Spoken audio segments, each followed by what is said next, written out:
Lukas pasal 5 ayat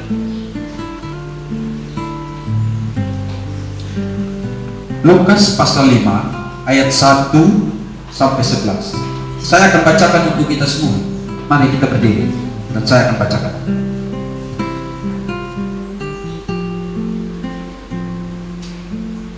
Demikian puji firman Tuhan. Pada suatu pagi Yesus berdiri di pantai Danau Genesaret. Sedang orang banyak mengurumuni dia, hendak mendengarkan firman Allah. Ia melihat dua perahu di tepi pantai. Nelayannya turun dan sedang membasuh jalan. Ia naik ke dalam salah satu perahu itu, yaitu perahu Simon, dan menyuruhnya supaya menolakkan perahunya sedikit jauh.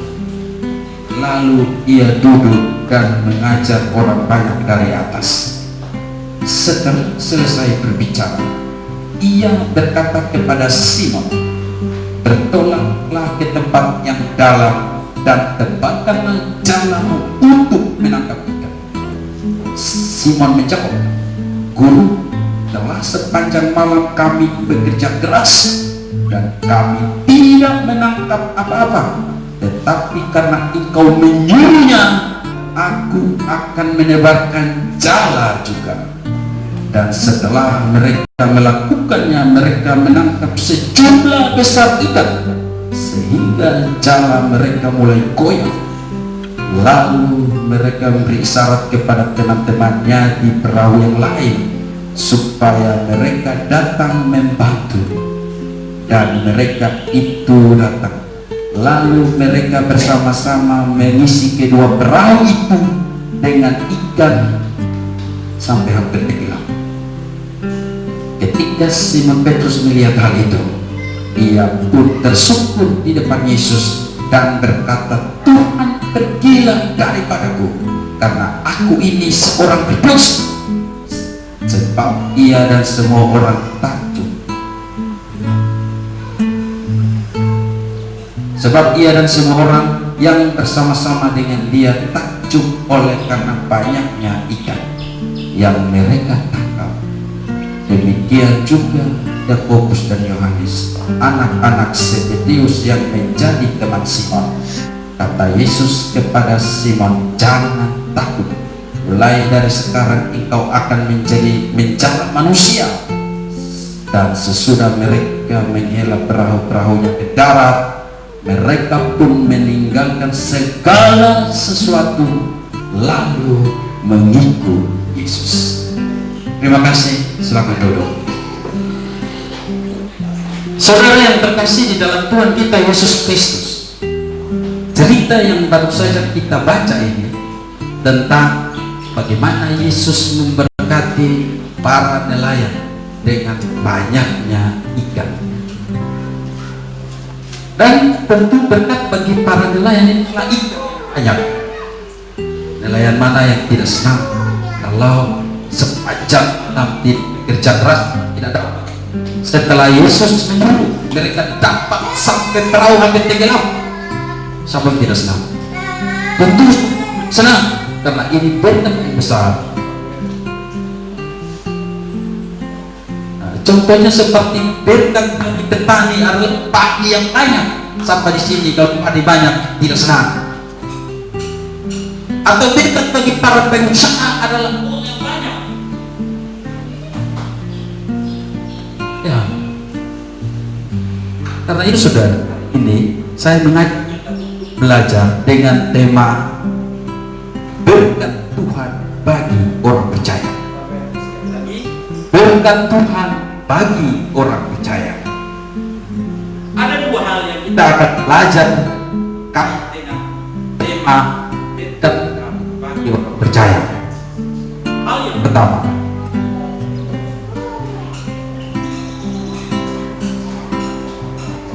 hal pertama adalah bagaimana memperoleh berkat Tuhan.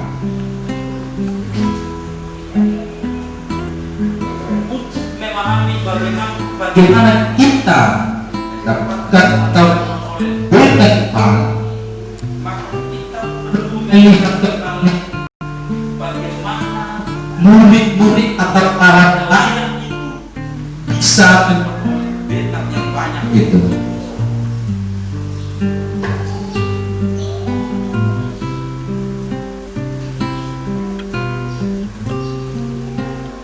ya. Jadi kita untuk memperoleh berkat Tuhan, maka mari kita bercermin dari apa yang sudah dilakukan oleh para nelayan itu, sehingga mereka bisa menangkap ikan yang banyak. Pertama, mereka itu taat. Coba lihat kembali bacaan kita Mulai ayat 4 dan 5. Semua perhatikan Lukas 5 ayat 4 dan 5. Setelah selesai berbicara, ia berkata kepada Simon, bertolaklah ke tempat yang dalam dan tebarkanlah jalamu untuk menangkap ikan. Simon menjawab, Guru, telah sepanjang malam kami bekerja keras dan kami tidak menangkap apa-apa, tetapi karena engkau menyuruhnya, aku akan menebarkan jala juga. Perhatikan kalimat karena engkau yang menyuruhnya, aku akan menebarkan jala juga. seandainya kalau Tuhan suruh dan Simon tidak tebarkan jala, Simon banyak alasan. Tuhan, Betul, ini yang paling berpengalaman di laut. Kita sudah dari kecil sudah bekerja di laut, dan sepanjang malam kita tidak dapat apa-apa. Masa Tuhan tidak punya pengalaman apa-apa di laut datang suruh-suruh dan dia menolak? Maka mungkin mereka tidak mendapatkan ikan pada waktu itu. Tetapi ketaatan mereka tanpa berbantah-bantah, itulah yang membuat mereka menangkap sejumlah besar ikan. perhatikan di dalam hidup kita, seringkali berkat kita tidak beroleh karena kita sering berbantah dan tidak taat kepada apa yang Tuhan katakan.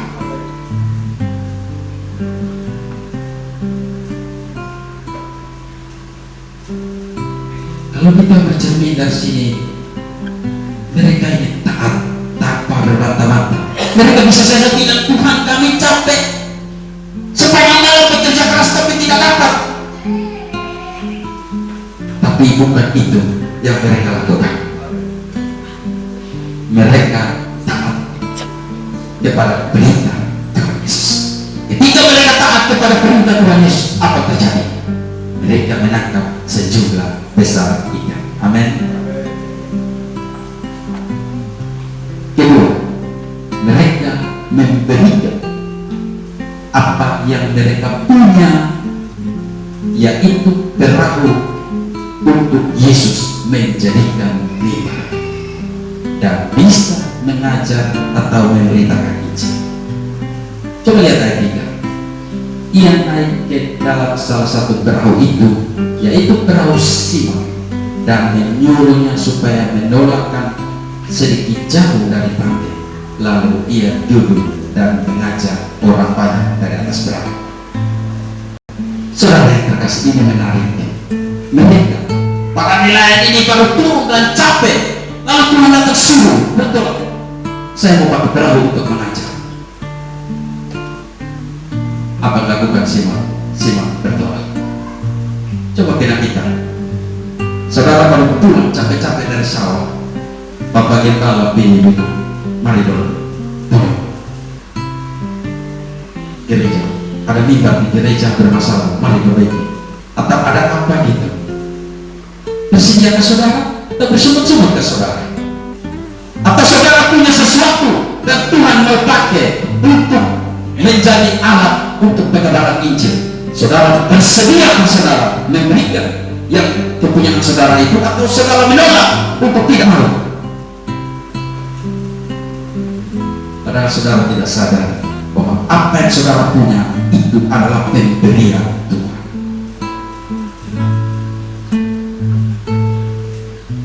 Saudara yang terkasih dalam Tuhan, pikirkan, saudara apa yang saudara punya, yang sekarang ada, sudah saudara pakai atau saudara berikan untuk pelayanan pemberitaan Injil atau untuk Tuhan, ataukah saudara menutup mata dengan pekerjaan Tuhan?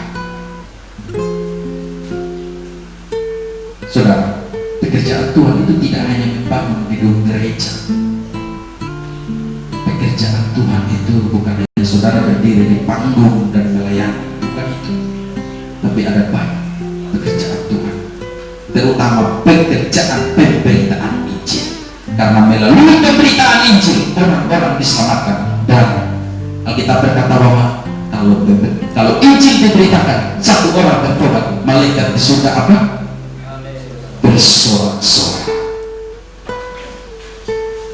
Pikirkan, selama hidup saudara sampai detik ini, apa yang saudara buat untuk pelayanan Tuhan? Tadi Opa bersaksi, Opa melakukan pengorbanan bagi Gunung Lualai. Opa tahu bahwa Yesus mendaki bukit Golgota lebih berat daripada Opa mendaki Gunung Lualai. Maka Opa mendaki Gunung Lualai tidak ada hambatan, tetap bersukacita. Amin. Hari ini pernah saudara berpikir bahwa justru karena pengorbanan Kristus itulah kita diberkati dan berkat-berkat yang kita dapatkan? Kita berpikir, bukankah itu yang membuat kita tidak diberkati oleh Tuhan?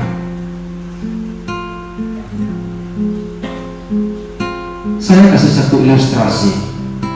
Ada seorang anak kecil, kemudian dia berkunjung ke salah satu toko. Dia bersama dengan temannya, ada 2 orang, tapi dia di bagian depan. Lalu Aci memberikan gula-gula. Dia sorong 2 tangan begini, dia genggam. Lalu Aci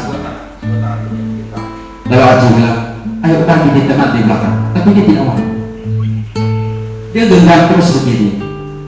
Aci bilang, kalau kamu tidak berbagi, ini gula-gula masih poros 1 toples. Saya mau bagi kamu lagi, tapi Dua-dua sebenarnya begini kau bagi ke kamu. Bagi itu supaya terima yang baru. seringkali kita genggam erat-erat apa yang sudah ada. Tuhan mau kasih yang baru, yang lebih besar, tapi kita genggam terus yang lama. Kita tidak mau lepas. Bagaimana yang baru itu mau datang? Karena itu selalu merelakan yang sudah digenggam, biarkan dia memberikan yang baru. Amin. Saudara yang terkasih dalam Tuhan kita Yesus Kristus, sekarang bagian yang kedua. Tadi tema kita adalah berkat Tuhan bagi orang percaya, dan pertama bagaimana kita bisa memperoleh berkat. Sekarang bagian yang kedua, sikap orang percaya terhadap berkat Tuhan. Ya, jangan saya cepat-cepat, saya tahu aturan bahwa sekarang kan kita beribadah cuma 1 jam, jadi saya cepat-cepat ya. Nah, sekarang bagian kedua, sikap orang percaya terhadap berkat Tuhan. Tadi bagaimana kita memperoleh berkat? Ada 2 yang sudah kita pelajari, taat dan apa yang kita punya bersedia kita lakukan, kita berikan untuk pekerjaan Tuhan. Dengan demikian kita terus diberkati oleh Tuhan. Sekarang yang kedua, sikap kita terhadap berkat Tuhan. Saya percaya kita semua yang ada di sini adalah orang-orang yang diberkati Tuhan. Amin. Atau siapa di sini yang tidak ada berkat, khususnya berkat jasmani? Saya percaya bahwa kita diberkati Tuhan, bahkan bukan berkecukupan saja, tapi berkelimpahan. Amin. Tetapi pertanyaannya ialah bagaimana sikap kita terhadap berkat itu? Semua orang di sini diberkati Tuhan, tetapi sikap semua yang ada di sini pasti berbeda-beda terhadap berkat itu. Karena itu sikap yang benar itu bagaimana? Mari kita bercermin dari teks ini.